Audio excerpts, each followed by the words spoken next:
Vem cá, senta aqui um pouco comigo. Deixa o barulho do mundo lá fora. Hoje, a nossa conversa vai ser diferente.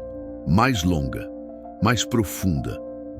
Eu quero te contar uma história. Uma história sobre a prisão mais bonita que alguém pode construir para si mesmo.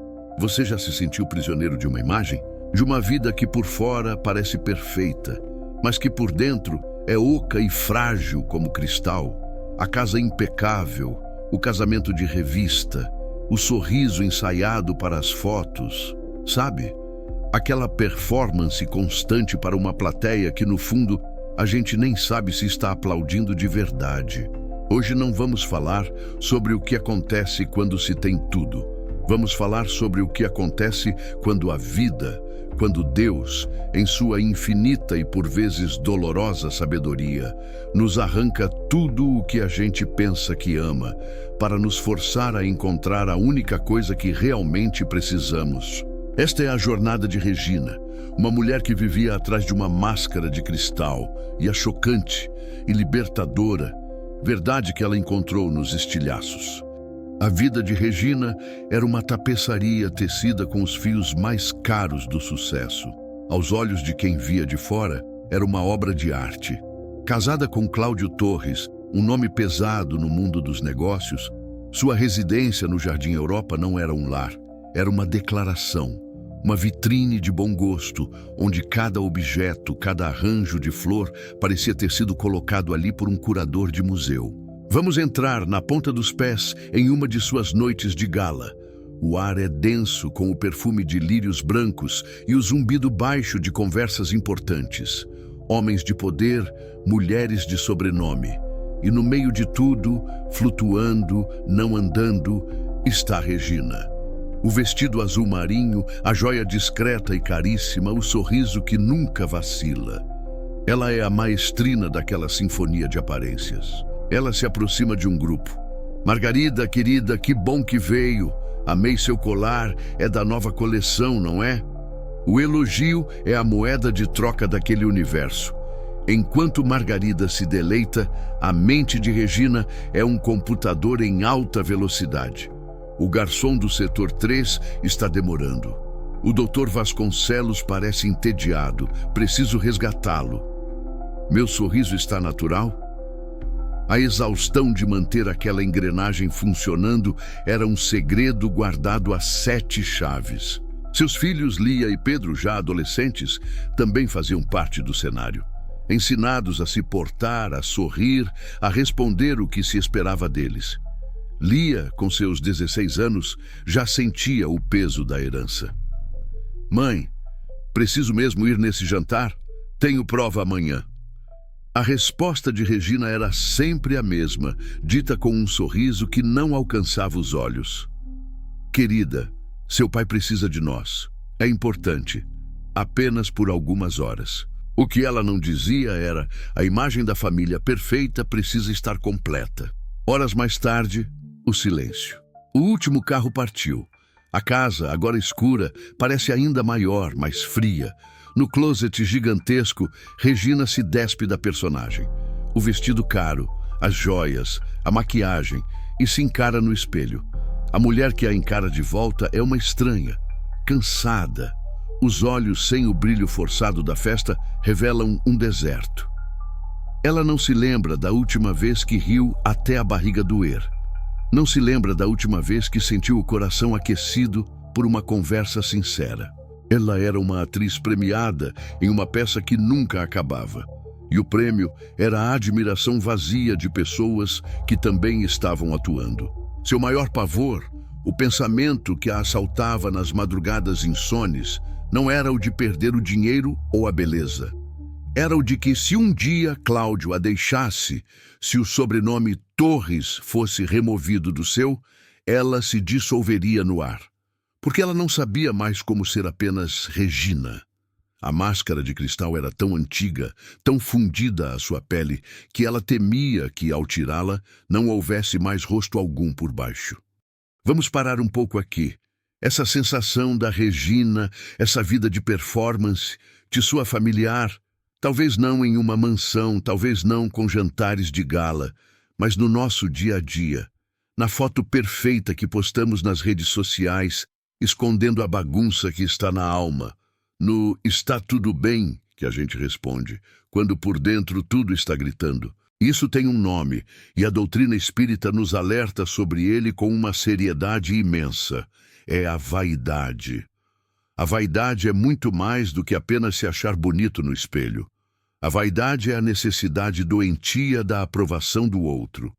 É construir a nossa casa, a nossa identidade, no terreno do vizinho. É entregar a chave da nossa felicidade nas mãos de uma plateia invisível e instável. No Evangelho segundo o Espiritismo, no capítulo sobre o orgulho e a humildade, os Espíritos nos dizem que o orgulhoso é um cego. Ele só enxerga o reflexo que o mundo lhe dá. Ele não olha para dentro. Regina era uma cega. Ela passava tanto tempo polindo o lado de fora de sua taça de cristal que não percebia que por dentro ela estava vazia e acumulando poeira. Por que fazemos isso? Muitas vezes, como no caso dela, aprendemos na infância. Aprendemos que o amor é condicional, que para sermos aceitos precisamos ser o bom aluno, a filha bonita, o profissional bem-sucedido. E passamos a vida inteira tentando preencher esses papéis, nos distanciando cada vez mais de quem somos de verdade. O problema é que essa vida de aparências consome uma energia tremenda, é exaustiva e o pior de tudo, é frágil, porque basta um sopro mais forte da vida, uma demissão, uma doença, uma separação, para que essa máscara de cristal, que parecia tão sólida, se quebre. E é aí que a dor se instala, não a dor da perda em si, mas a dor terrível de perceber que não sabemos quem somos sem os adereços, sem os aplausos, sem o personagem. A provação que estava por vir para Regina não era um castigo. Era um resgate doloroso, sim, mas a única forma de tirá-la daquela prisão dourada que ela chamava de vida. A vida, quando precisa nos ensinar uma lição, não costuma mandar recado. Ela age. A ação na vida de Regina veio em uma terça-feira chuvosa, um dia cinzento que combinaria para sempre com a memória daquele fim de tarde. Cláudio a chamou para o escritório da casa, uma sala que sempre a intimidou, com seus livros de couro e seu cheiro de poder. Ele não a mandou sentar. Permaneceu de pé, olhando pela janela a chuva que caía. O silêncio era denso, pesado. "Regina", ele começou, a voz estranhamente calma. "Precisamos conversar." Ela sentiu um frio na espinha. Aquele era o tom que ele usava para demitir um diretor. "Eu vou sair de casa. Eu me apaixonei por outra pessoa." O chão não se abriu. O mundo não explodiu.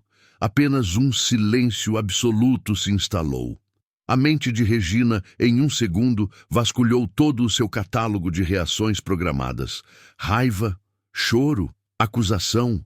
Ela escolheu a arrogância, a última defesa da máscara. "Outra pessoa?" ela disse, com um laivo de desdém. "Quem, Cláudio? Alguma estagiária de 20 anos que se impressiona com seu carro? Por favor, não seja tão previsível. O que ela tem que eu não tenho? Mais beleza? Mais classe?" Cláudio se virou. E pela primeira vez em anos, ele a olhou de verdade. Não como um acessório, mas como uma pessoa. E havia em seus olhos uma imensa, devastadora tristeza. "Não, Regina. Ela não tem nada disso. Ela não é mais jovem, não é mais bonita, não tem classe nenhuma aos olhos do seu mundo." Ele fez uma pausa, respirou fundo e desferiu o golpe. "O nome dela é Lúcia. Ela é a florista que cuida das orquídeas do escritório." Regina piscou sem entender. A florista, uma mulher comum, anônima. A humilhação da escolha a deixou sem palavras. Ela esperava uma rival à altura. Recebeu o nada. "Ela me dá paz, Regina." Cláudio continuou, agora com a voz embargada. "Eu chego no escritório e ela está lá, conversando com as plantas, as mãos sujas de terra. Ela me oferece um café de garrafa térmica e pergunta como foi meu dia. E ela realmente ouve a resposta. Com ela, eu não preciso ser o Dr. Torres. Eu posso ser o Cláudio que gosta de piada boba, que se atrapalha com a gravata, o Cláudio que está cansado. Ele se aproximou dela e disse a frase que se tornou a marreta que pulverizou a máscara. Ao lado dela, eu me sinto real, Regina. E eu não aguento mais não ser real. Eu não te amo mais. Talvez eu nunca tenha amado a mulher por trás da performance. Eu me apaixonei pela imagem, mas eu não posso mais viver dentro de um quadro. Eu quero uma vida real. A palavra de novo. Desta vez não como uma confissão, mas como uma sentença. Tudo o que ela era, tudo o que ela construiu, foi definido ali como não real. Uma farsa, uma pintura, e ele estava abandonando o museu. As lágrimas que vieram foram de pânico. Não, Cláudio, por favor. Ela tentou, agarrando-se à última fagulha de controle. Eu mudo. Eu posso ser mais real. A gente faz uma viagem, só nós dois, sem formalidades. Ele gentilmente afastou as mãos dela. Você não entende, Regina. Você não pode decidir ser real. E eu não quero mais ser o seu espectador. Naquela noite, Cláudio fez suas malas, e quando a porta da mansão se fechou atrás dele, o som não foi o de uma porta se fechando, foi o som de um universo inteiro implodindo. O desmonte da vida de Regina foi como a queda de um castelo de cartas, rápido, silencioso e total. Os advogados, eficientes e impessoais, cuidaram de tudo. A mansão foi vendida, as contas congeladas. De um patrimônio de milhões, ela ficou com um apartamento alugado e uma pensão generosa, mas que para seus antigos padrões era uma miséria. As amigas desapareceram como névoa ao sol. As ligações eram atendidas com pressa, as desculpas eram vagas. Ah, querida, estou numa correria, te ligo depois. A ligação nunca vinha. Regina aprendeu a primeira lição do exílio. No mundo das aparências, você só existe enquanto seu brilho é útil. Quando ele se apaga, você se torna um fantasma. Seu novo lar era em um prédio antigo, em um bairro bom, mas sem o glamour de antes. O porteiro não a chamava de Doutora Torres. O elevador não era privativo. O silêncio do apartamento era diferente do silêncio da mansão. Não era um silêncio de paz, mas de ausência. Foi nesse novo cenário que a figura de Dona Amélia, a vizinha de cabelos brancos, começou a ganhar contornos. Antes, ela era apenas um vulto no corredor. Agora, seu bom dia sereno era um dos poucos sons humanos que Regina ouvia. Um dia, ao chegar em casa, Regina viu Dona Amélia regando um vaso de samambaia no corredor. A planta era viçosa, exuberante. Contrastava com as flores de plástico que Regina comprara para tentar dar alguma vida ao seu apartamento. Que planta linda, Regina comentou, mais para quebrar o silêncio do que por interesse. Dona Amélia sorriu, um sorriso que parecia iluminar o corredor mal iluminado. Ah, é a minha companheira. Plantas são como gente, sabe? Não adianta dar só água. Tem que conversar, dar carinho, ter paciência. Elas sentem. Regina, que nunca pensara em uma planta como algo que sente, ficou intrigada. A senhora mora sozinha? Perguntou, puxando uma conversa que a antiga Regina jamais teria. Sozinha não, minha filha. Moro com Deus e com as minhas lembranças, respondeu a velhinha. Fiquei viúva faz 20 anos. No começo, a casa ficou um silêncio danado. Parecia que as paredes iam me engolir. Mas aí eu aprendi que a gente só fica sozinho de verdade quando se fecha para a vida. Então eu comecei a abrir a porta para ela de novo, no prato de comida que levo para um vizinho doente, no tricô que faço para o orfanato, na prosa aqui no corredor. A gente vai preenchendo o vazio de dentro com o bem que faz para fora. Quando a gente vê, não tem mais vazio nenhum. Dona Amélia disse isso com a naturalidade de quem fala do tempo, e voltou a regar sua planta. Mas para Regina, aquelas palavras foram como uma chave girando em uma porta enferrujada, preenchendo o vazio de dentro com o bem que faz para fora. Era uma lógica tão simples e, ao mesmo tempo, tão profundamente revolucionária para quem passou a vida tentando preencher o vazio de dentro com os aplausos que vinham de fora. Ela entrou em seu apartamento e o silêncio parecia diferente.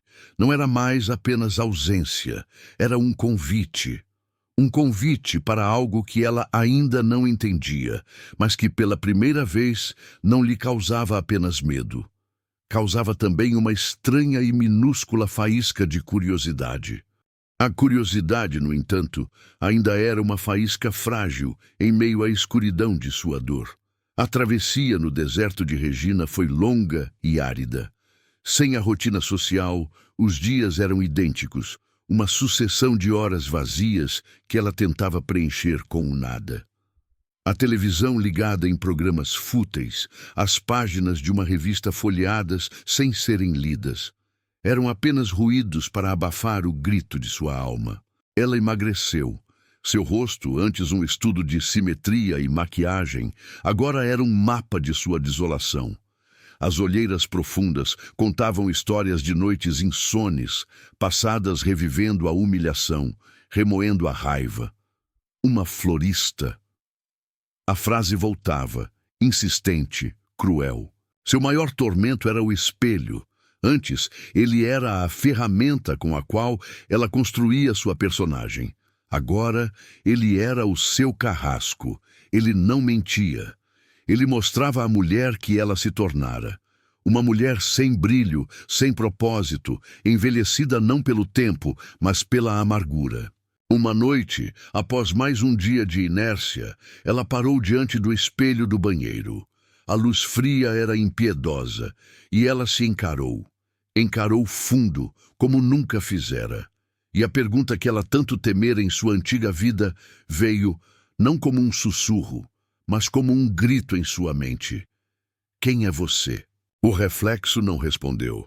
Era o rosto de uma estranha, e a resposta que brotou do fundo de seu ser foi a mais terrível de todas. Eu não sei. Eu não sou ninguém. A constatação foi como a ruptura de uma represa. A dor, a raiva, a frustração, a solidão, tudo o que ela vinha represando veio em uma onda avassaladora.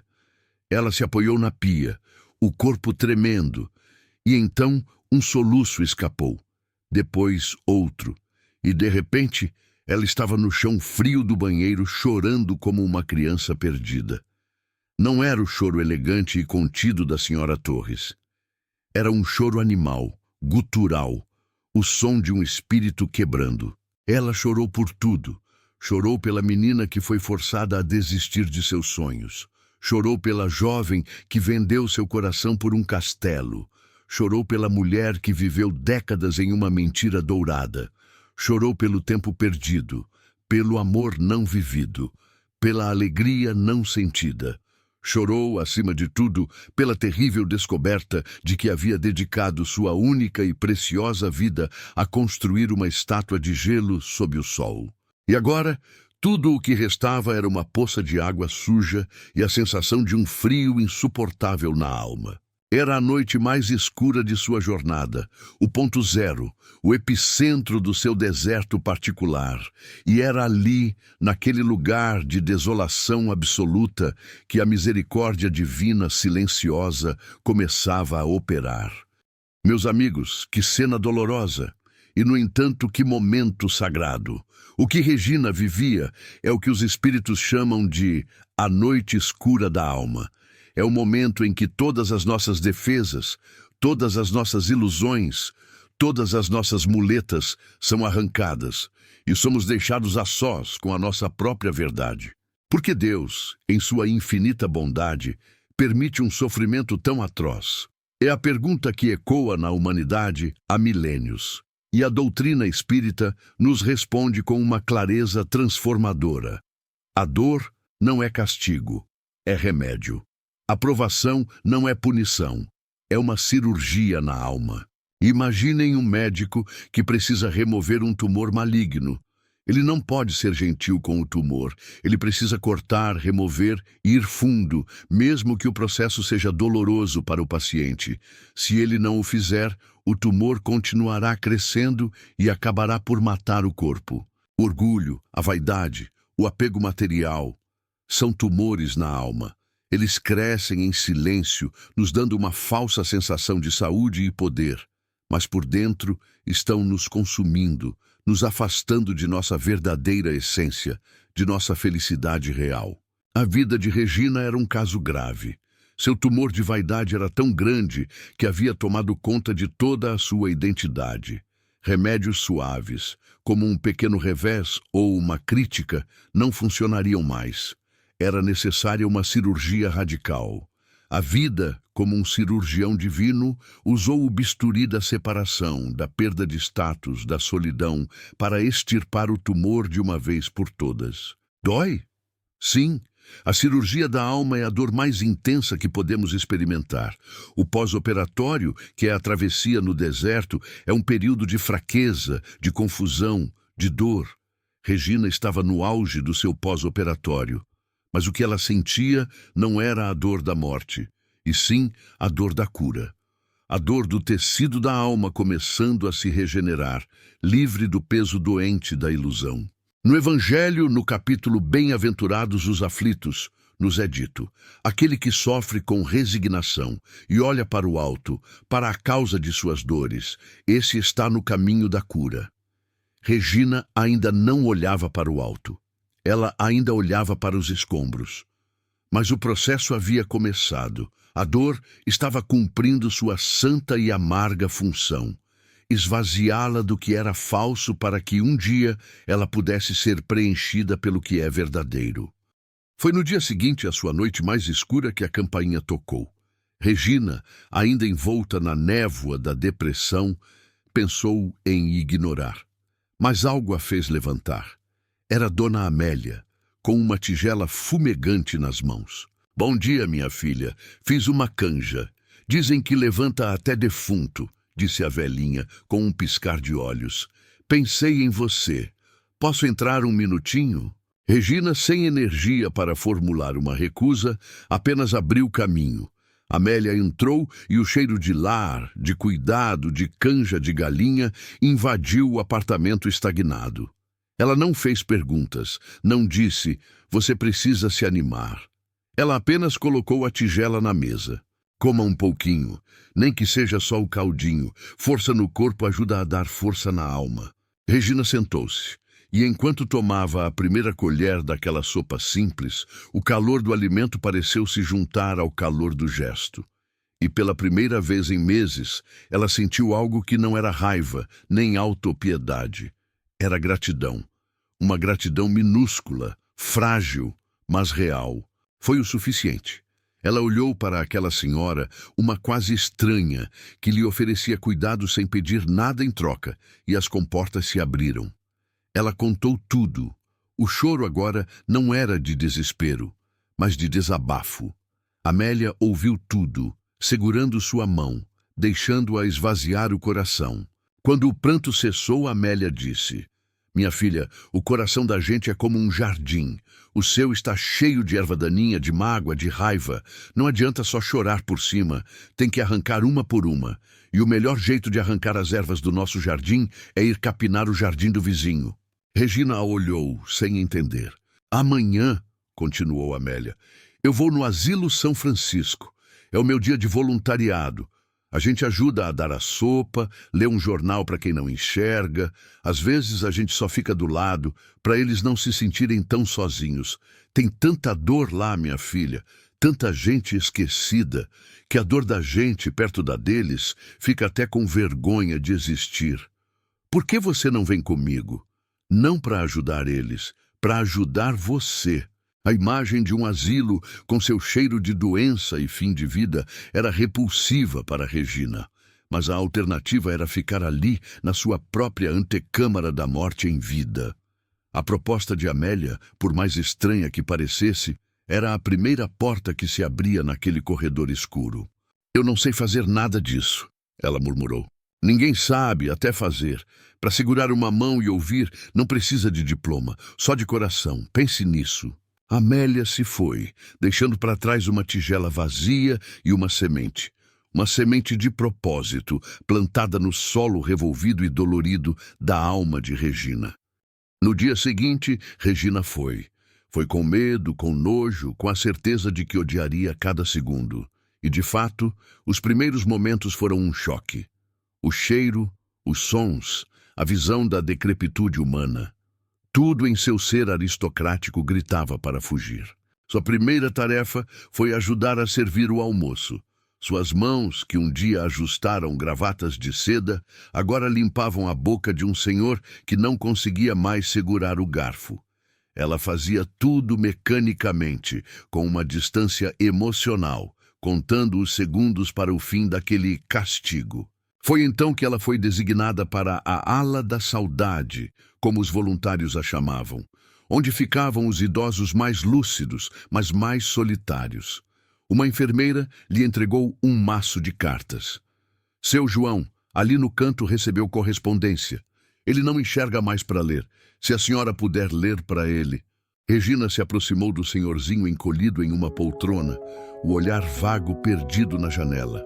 Seu João, eu sou Regina. Disseram que o senhor tem cartas para ler. Os olhos dele ganharam um brilho. Da minha neta, chegou? Ah, minha filha, que bênção. Leia para mim, por favor. Regina sentou-se ao lado dele e começou a ler. A carta era simples, quase infantil. Falava de uma prova de matemática, de um cachorro novo, de um desenho que ela fez na escola. Coisas banais para o mundo. Mas para seu João, cada palavra era um tesouro. Ele ria, comentava. Essa é a minha Nelinha, esperta que só ela. Ao final, Regina dobrou a carta. Seu João tinha os olhos marejados. Ele pegou a mão de Regina, uma mão áspera, enrugada. Obrigado, minha filha. Hoje você me deu o melhor presente. Você me trouxe minha neta para perto. Naquele toque, naquele agradecimento vindo do fundo de uma alma solitária, o universo de Regina mudou de eixo. Uma onda de emoção pura e avassaladora a percorreu. Não era a satisfação vazia de um elogio a um vestido, era algo infinitamente maior. Era a alegria de ter sido por um breve momento um canal de amor, de ter aliviado a dor de alguém. Ela percebeu, com uma clareza que a deixou tonta, o que Dona Amélia queria dizer. Ao se concentrar na dor de seu João, ela se esquecera da sua. Ao preencher a solidão dele, o seu próprio vazio diminuiu. Era um milagre, o milagre da caridade, o remédio mais antigo e eficaz para as doenças do ego. Ela saiu do asilo naquele dia e o mundo parecia diferente. As cores mais vivas, o ar mais leve. Ela não era mais a ex-esposa de Cláudio Torres. Ela não era uma vítima. Ela era a mulher que leu a carta para o seu João. Era uma identidade pequena, simples, mas era a primeira identidade real que ela tinha em toda a sua vida.